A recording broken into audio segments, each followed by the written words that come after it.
नमस्कार जी। नमस्कार जी। जयदीप जी, आप युवा भी हैं और युवाओं की बात करें तो चुनाव से पहले हर साल 2 करोड़ युवाओं को रोजगार मिलेगा। हम हरियाणा की बात करें, यूपी की बात करें, यहाँ पर बीजेपी की सरकार है। अभी वेस्ट बंगाल में चुनाव है, वहाँ पर कहा कि अगर मेरी वहाँ पर सरकार आई तो हर घर में एक सरकारी नौकरी मिलेगी, तो उस पर क्या है? ना तो युवाओं को रोजगार, ना 2 करोड़ रोजगार, ना खातों में पैसे, ना नदियां से नदी जोड़ी, ठीक है ना, ना नदियों से नदी जोड़ी, ना खातों में पैसे आए, ना स्वामीनाथन आयोग की रिपोर्ट लागू करी। बल्कि जो चल रहा था पहले से, जो कृषि अर्थव्यवस्था चल रही थी, किसान जैसे डामाडोल, उसको भी किसान की कमर तोड़ने का और जेब काटने का काम इस बीजेपी सरकार ने किया है। अभी कुछ दिन पहले पंजाब में जो बीजेपी का विधायक था, किसानों ने उनका विरोध किया, उनके कपड़े भी पाड़ दिए। तो क्या मतलब आपको विरोध सही लगता है? किसका विरोध? वो अरुण नारंग जो बीजेपी विधायक था। अरुण नारंग का। अब ऐसा है, वो अगर विरोध करना तो पंजाब में करिए, हरियाणा में इसका क्या है? ये जो पार्टी नहीं, है, वहां पर वो किसानों को समझाने के लिए गया हुआ था, तो किसानों ने उनका विरोध के जरिए उनके कपड़े फाड़ दिए, उनको निवस्त्र कर दिया है। तो मैं ये कह रहा हूँ कि आप समर्थन करते हो ऐसे विरोध का? बिल्कुल समर्थन करते हैं। बात दरअसल ये है, जब संयुक्त किसान मोर्चे ने ये आदेश दिया है कि जो बीजेपी वाले लोग, जब समझाना चाहिए था तो पहले समझाना चाहिए था। अब किसानों की जब 300 से ज्यादा साहतें चली हो चुकी हैं, उसके ऊपर तो ये कभी किसान के साथ ना मीटिंग है, ना बोल है, ना चाल है। ये किसानों को गांव में पार्टी बाजी बना के भड़काने गए थे। समझाने का तो ये समय नहीं बचा। समझाना तो कानून लागू करने से पहले समझाना चाहिए था। जब ये लेके आए अध्यादेश, जब समझाना चाहिए था उससे पहले। जब ये कोरोना काल में और बंद दरवाजे से रात के अंधेरे में कानून, उस टाइम समझाने की जरूरत थी। ये तानाशाह है, लोकतंत्र की हत्या करी है और ये भाईचारा बिगड़वाना चाहते हैं। गांव गांव घर घर जाके इनको घुसने नहीं दिया जाएगा। जो संयुक्त किसान मोर्चे का आदेश होगा उसी के अनुसार किसी भी जेजेपी और बीजेपी के नेता को गांव में घुसने नहीं दिया जाएगा। ये भाईचारा बिगाड़ने जाते हैं। जयदीप जी, आप कह रहे हो घुसने नहीं दिया जाएगा। अभी पिछले दिन कुछ बात करें, हम 15 दिन पहले की बात करें, विधानसभा में मनोहर लाल खट्टर ने कहा अगर समाज का कोई संगठन किसी नेता का विरोध करेगा तो सदन उसकी निंदा करेगा। भाई सदन निंदा करेगा तो सदन में एक ऐसा कानून भी लेना चाहते हैं। अब वो पता नहीं पास हो लिया कि नहीं। भाई हम उसकी जो भी आंदोलन चलाता है, जो आंदोलन में बोलता है, जो आंदोलन को गाइड करता है, जो अपने हकों की आवाज उठाता है, भाई अगर कोई आगजनी नहीं करता है उसके ऊपर तो पहले भी FIR दर्ज होती थी, उसे हर्जाना लिया जाता था। लेकिन ये तो क्या चाहते हैं, जो भी सरकार के खिलाफ आवाज उठाता है उसी को दबाने की कोशिश करी जा रही है। ये तो बिल्कुल देशद्रोही कानून है, देशद्रोही। देश को ये इन क्रांतिकारियों की आवाज को दबा नहीं सकते, ये डराने की कोशिश कर रहे हैं। ये भगत सिंह और सुभाष चंद्र बोस के वंशज है। जितना प्रेशर डालोगे उतने ऊंचे उठ के आएंगे। इस सरकार को मुंह तोड़ जवाब देंगे, या तो ये इन काले कानूनों को रद्द कर दे, नहीं तो इस मोदी और जेजेपी सरकार को बिल्कुल मुंह की खानी पड़ेगी और इनकी जड़ों को ये किसान व मजदूर और ये सभी संगठन उखाड़ फेंकेंगे।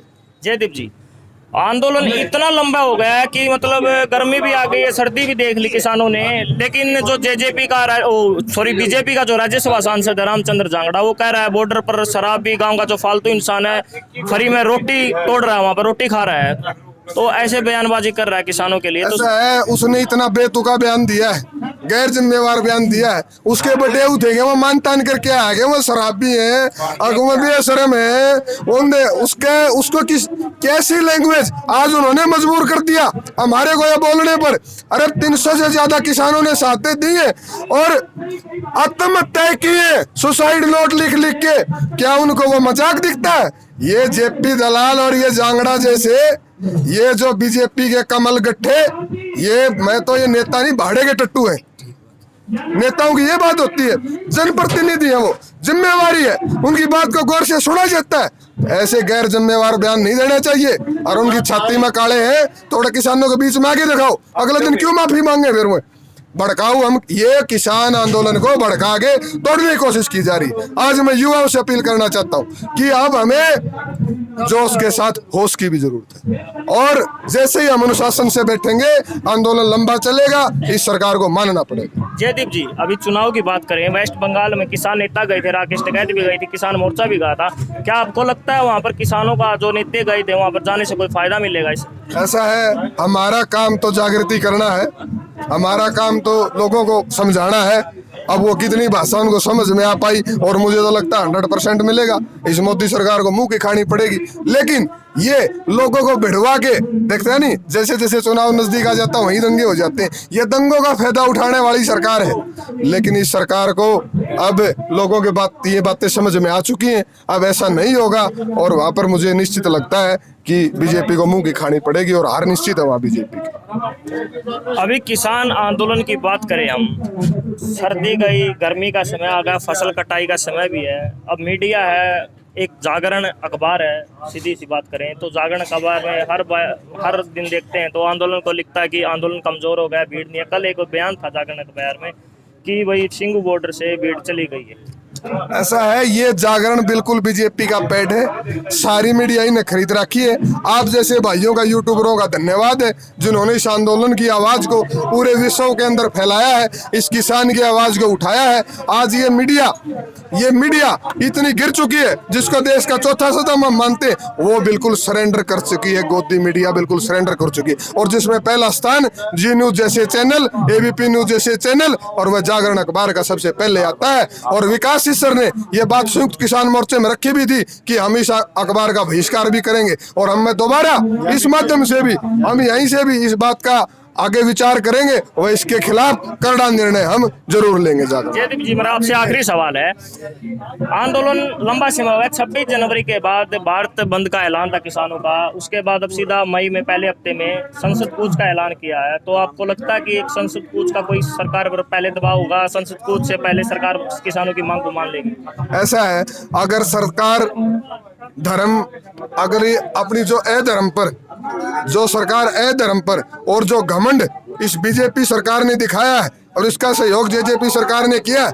कांग्रेस, मैं कोई कांग्रेस का वकील नहीं हूँ, ना हमने कोई कांग्रेस ये कहते तो ना हमने कोई जानता।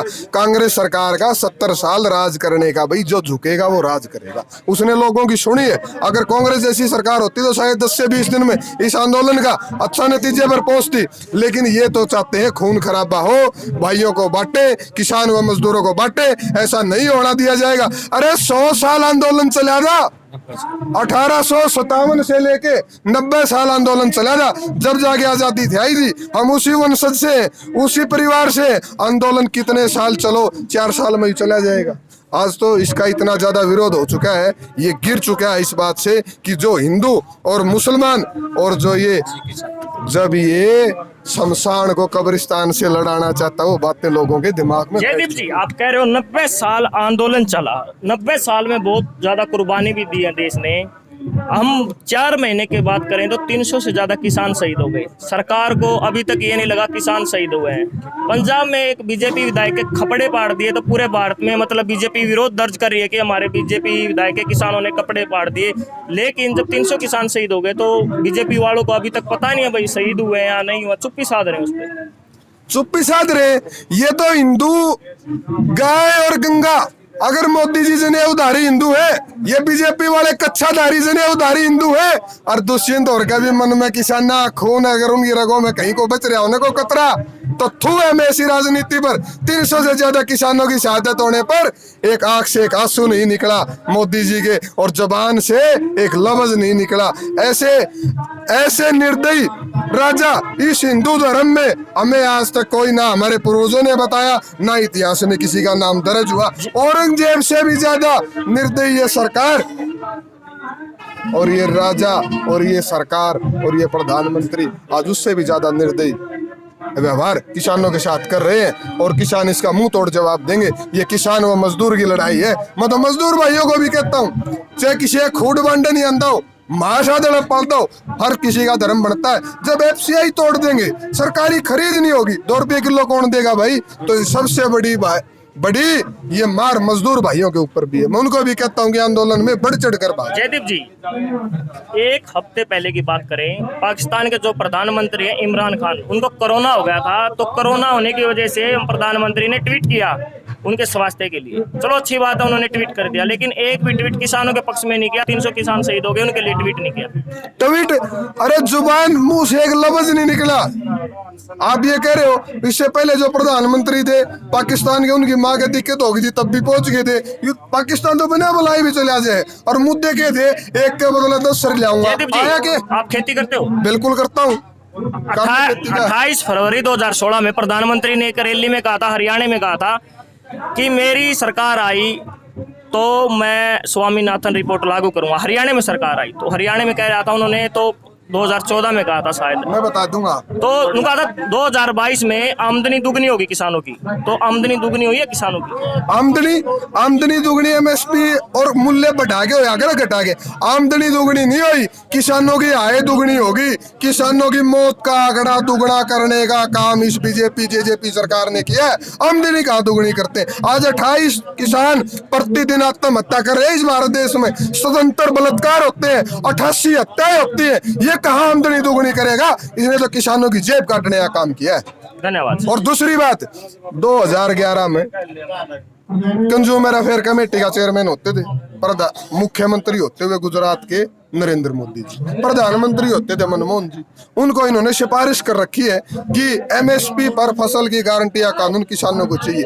आज ये खुद बन गए हैं तो क्यों नहीं? उसके बाद 2014 में ऐसे झूठे वादे करके हिंदू मुस्लिम का डर दिखा के ये सत्ता हथियाने के बाद 2015 में जब पिटीशन डाला गया, जब सुप्रीम कोर्ट में इस बात पर ये अर्जी लगाई गई कि आप स्वामीनाथन आयोग की रिपोर्ट लागू करें और 2800 से 3000 रुपए पर क्विंटल का भाव किसानों को दे, तो वहां मोदी जी के बीजेपी सरकार की तरफ से जो वकील, उसका नाम मेरे वो जो भी एनीवे था, उसने ये कहा, सरकार की तरफ से ये जवाब था कि सरकार इन फसलों को और स्वामीनाथन आयोग रिपोर्ट देने में असफल है और वो लिखित में दे रखा। इससे झूठी सरकार कहीं मिलेगी के?